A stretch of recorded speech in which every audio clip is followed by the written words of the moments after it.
Halo sepuh-sepuh, gimana kabar kalian? Pada sehat-sehat aja ya kan? Sebelum itu, Mimin ucapkan selamat datang di channel Al Series, tempat bagi para pecinta donghua mendapatkan spoiler menarik seputar donghua favorit. Bagi kalian yang sudah nonton spoiler sebelumnya, Mimin ucapkan shie.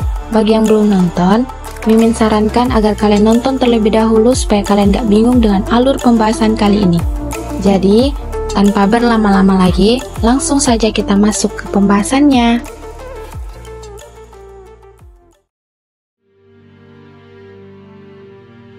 Setelah menyerap 13 esensi es misterius, asal-usul Putri Salju akhirnya stabil dan mendapatkan kembali kekuatanku aslinya. Putri Salju berkata kepada Yu Hao, mulai sekarang, aku akan mengajarimu seni mengendalikan es. Kamu harus mencobanya menerobos judul Douluo dalam waktu 2 tahun. Yu Hao mengangguk. Kebangkitan Sang Ratu Salju jelas membawa keuntungan besar bagi peningkatan kekuatannya. Berbeda dengan Permaisuri Es dan Putri Salju, Skydream tampaknya relatif lebih lambat dalam menyerap esensi es. Setelah memakan waktu yang cukup lama, ia baru menyerap 1 esensi es. Yu Hao yang tidak ingin membuang waktu langsung memerintahkan rumput bintang es misterius di punggungnya untuk segera ikut menyerap esensi es tersebut. Rumput bintang es melayang ke depan sebelum mendarat di sebelah Skydream. Ia melepaskan lingkaran biru membungkus pilar esensi es yang kemudian diserapnya. Meskipun rumput bintang es tidak memiliki budidaya yang kuat seperti Putri Salju dan Permaisuri Es, namun ia dapat menyerap esensi es lebih cepat daripada Skydream.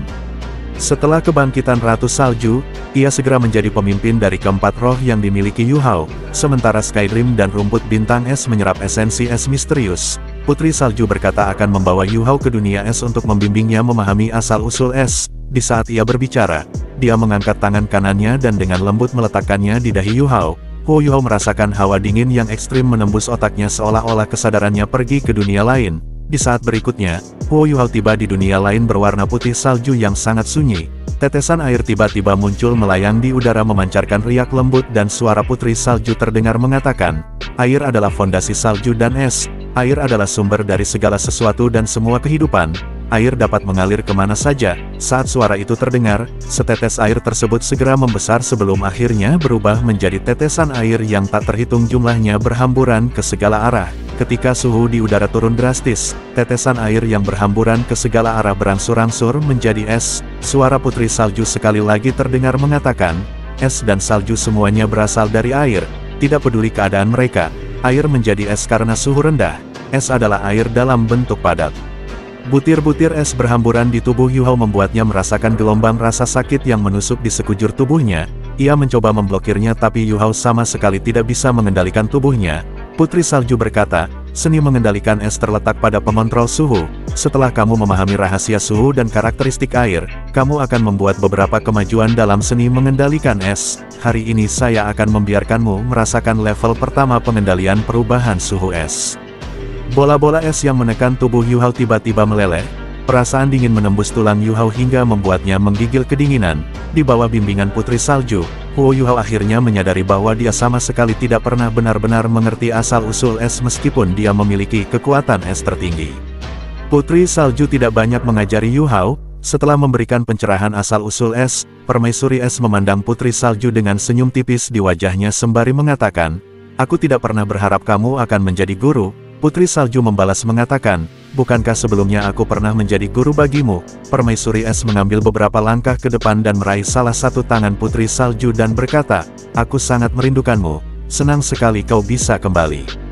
Putri Salju mengangkat tangannya dan dengan lembut membelai wajah Permaisuri Es sembari mengatakan, gadis bodoh, baik aku ada di sini atau tidak, kamu telah bahagia dengan Skydream, setidaknya, kamu jauh lebih diberkati daripada saya. Permaisuri Es tertegun mengapa Putri Salju mengatakan kata-kata seperti itu. Permaisuri Es lalu bertanya apakah Putri Salju keberatan dengan kehadiran Skydream. Sorot mata serta ekspresi Putri Salju tiba-tiba berubah dingin. Dia berkata, ya, aku keberatan dengan kehadirannya. Bunuh dia untukku. Permaisuri Es dilanda keterkejutan setelah mendengar kata-kata Putri Salju. Tubuhnya terhuyung ke belakang dengan ekspresi tidak percaya bertanya mengapa kamu ingin membunuhnya. Dia tidak akan menjadi ancaman bagimu. Putri Salju mengatakan apa gunanya membuatnya tetap hidup. Apakah kamu masih permaisuri es yang kukenal, yang penuh dengan keinginan membunuh seperti dulu? Tubuh permaisuri es bergetar menatap ke arah Skydream yang masih menyerap esensi es. Dia tahu bahwa Skydream pasti mendengar percakapannya dengan Putri Salju. Namun entah mengapa Skydream tidak bereaksi sama sekali ketika Putri Salju mengancam hidupnya. Putri Salju menegaskan bahwa Skydream sama sekali tidak berguna. Dia hanyalah cacing es yang berhasil mengumpulkan beberapa kekuatan dengan mengandalkan hidupnya yang panjang setelah menyerap esensi es. Namun setelah kekuatannya diserap oleh Dewa Binatang dan binatang buas lainnya di hutan Great Doll, dia menyatu dengan Yu Hao untuk mempertahankan akar spiritualnya. Akan tetapi belum lama ini dia menggabungkan semua asal spiritual dengan Yu Hao. Oleh karena itu saat ini dia benar-benar sudah tidak berguna. Membunuhnya tidak akan memengaruhi kita dan juga tidak akan memengaruhi Yu Hao. Tubuh permaisuri es semakin bergetar, dia tidak tahu harus bertindak bagaimana. Di sisi lain, Skydream sangat mencintainya, namun saat ini Putri Salju yang selalu dia cintai memberi perintah membunuh Skydream. Melihat permaisuri es yang ragu untuk membunuh Skydream, Putri Salju melayang ke depan sembari mengatakan dia sendiri yang akan melakukannya. Kepingan salju mengembun satu demi satu dengan cepat membentuk teknik terkuat Putri Salju yakni telapak tangan salju menghantam lurus tepat di jantung Skydream. Permaisuri es yang melihat ini berteriak histeris. Jantungnya berdetak kencang, perasaan kehilangan yang tak terlukiskan memenuhi hatinya. Ia menangis penuh kesedihan serta emosi bertanya mengapa Putri Salju harus membunuhnya. Putri Salju bertanya apakah Permaisuri es mencintai Skydream. Permaisuri es tertegun sejenak dengan ekspresi kebingungan di wajahnya sementara tatapannya dipenuhi dengan kesedihan mengatakan, "Mungkin aku benar-benar jatuh cinta padanya. Kamu seharusnya tidak membunuhnya. Dengan membunuhnya, aku tidak akan pernah lagi bersamamu." Setelah mengakui bahwa Permaisuri es mencintai Skydream, Putri Salju menunjukkan senyuman di wajahnya sembari mengatakan, "Gadis bodoh, aku tidak membunuhnya, aku hanya membantumu mengungkapkan perasaanmu." Setelah Putri Salju selesai berbicara, Skydream perlahan-lahan muncul di belakang Putri Salju dengan perasaan bahagia setelah mendengar bahwa Permaisuri es juga sebenarnya mencintainya. Melihat Skydream yang ternyata masih hidup, Permaisuri es berlari layaknya film Bollywood ke arah Skydream memeluknya dengan tangit yang terseduh-seduh. Perasaannya yang selama ini sulit ia utarakan akhirnya terungkap berkat Putri Salju. Setelah adegan dramatis yang terjadi, Huo Yuhao akhirnya bangun dari meditasinya. Dia melihat semua yang telah terjadi, bahkan Yu Hao tahu apa yang sedari awal direncanakan Putri Salju. Permaisuri Salju melayang di samping Yu Hao dan berkata, "Karena aku sudah mendapatkan kembali ingatanku, jadi aku harus membantu Permaisuri es mengetahui perasaannya sendiri." Skydream mengangkat kepalanya dan mengangguk pada Putri Salju, setelah itu dia berjanji akan melindungimu di masa mendatang. Hari ini adalah hari paling bahagia dalam hidupku, aku adalah cacing es paling bahagia di dunia. Belum sempat Skydream menyelesaikan perkataannya, Permaisuri es melepaskan pelukannya dari Skydream berbalik dan menghilang ke tubuh Yu Hao dengan wajah yang memerah dipenuhi rasa malu. Skydream hanya tersenyum saat dia menyaksikan Permaisuri es menghilang. Di saat berikutnya Skydream melanjutkan penyerapan esensi es misterius. Waktu terus berlalu, rumput bintang es berhasil menyerap esensi es yang keenam sementara Skydream baru selesai 3 esensi es. Meskipun Skydream hanya menyerap 3 esensi es, namun itu sudah cukup untuk memperkuat fondasi asal-usul rohaninya. Hanya saja sebagian besar tubuhnya adalah tipe spiritual sehingga ia tidak dapat menyegel esensi es untuk Yu Hao. Pada saat ini hanya ada 6 pilar esensi yang tersisa. Putri Salju meminta agar Yu Hao segera menyerap esensi es yang tersisa. Ketika Yu Hao mulai menyerap esensi es, Yu Hao merasakan kekuatan jiwa yang lembut meresap ke dalam tubuhnya. Tubuhnya menjadi lebih kuat dan semakin kuat. Tato kalajengking es giok di punggungnya menjadi lebih jelas dan seluruh tubuhnya berwarna biru jade. Proses ini berlangsung selama hampir 2 jam sebelum Yu Hao berhasil memadukan semua esensi es ke dalam tubuhnya. Di masa mendatang, esensi es yang telah diserap ke dalam tubuh Yu Hao akan perlahan-lahan memperkuat kultivasinya.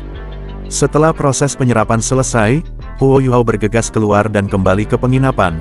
Ia membutuhkan waktu selama 7 hari penuh untuk menstabilkan esensi es yang telah ia serap. Selama proses ini, baik tubuh, vitalitas, tulang-tulang, kekuatan jiwa, serta elemen es tertingginya mengalami peningkatan pesat. Setelah 7 hari berlalu, Yu Hao akhirnya selesai dari kultivasinya. Nan Qiuqiu memberitahukan bahwa untuk beberapa alasan yang tidak diketahui, Kekaisaran Ryue menempatkan pasukannya di luar Kota Naga. Kota Naga terletak di bagian paling utara di wilayah Kekaisaran Jiwa Surgawi dan sangat dekat dengan perbatasan Kekaisaran Dowling.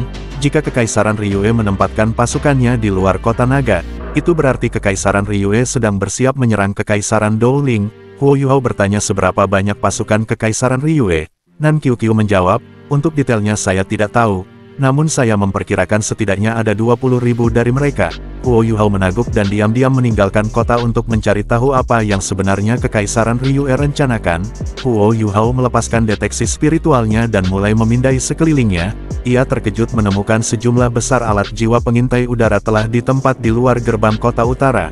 Beberapa tenda berjejer rapi. Di tenda tersebut terdapat simbol Legiun Insinyur Jiwa Phoenix yang merupakan legiun terkuat milik Kekaisaran Ryue. Huo Yuhao bertanya-tanya mengatakan Kekaisaran Ryue menempatkan Legiun Insinyur Jiwa terkuatnya di sini. Jangan bilang padaku bahwa mereka benar-benar akan menyerang Kekaisaran Dowling.